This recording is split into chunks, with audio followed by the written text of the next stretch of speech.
the consciousness is coming from the soul. Like if the soul is compared to a spark, then the consciousness is a light that's coming out from the spark.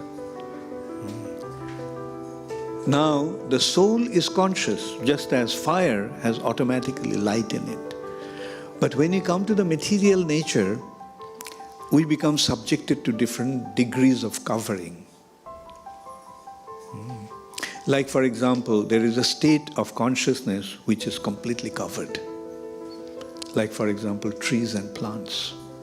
They're conscious, but their consciousness is covered. Then, a state of shrunken consciousness. Like from insects, worms to animals.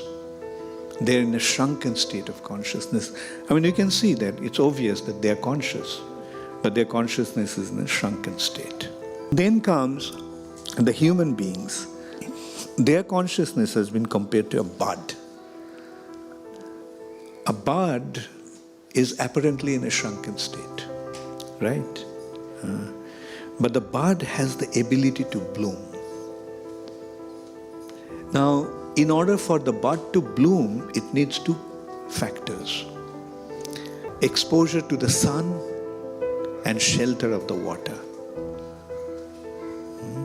When the bud is exposed to sun with the shelter of the water, it begins to bloom. Similarly, when human beings are exposed to Krishna, who is compared to the sun, under the shelter and guidance of a bona fide spiritual master, then his consciousness begins to bloom.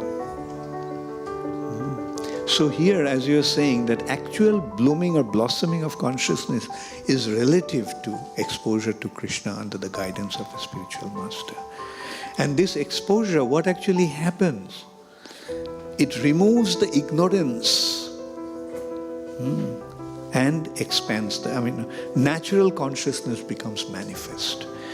Spiritual development is like, removing the coverings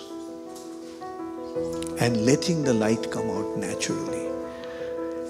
Like if you consider, as we consider the consciousness to be rays of light, now consider a bulb, light bulb.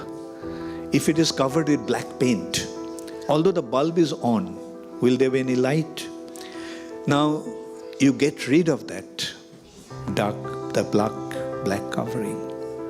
Then what will happen? As it is removed, more and more light will start to come out. So similarly with the spiritual practice, with the spiritual awareness under the guidance of a bona fide spiritual master, when one is exposed to Krishna, this covering of ignorance is removed. And then the consciousness, natural Krishna consciousness or spiritual consciousness becomes naturally manifest. It is there within us, but it's a matter of just getting rid of the covering of ignorance.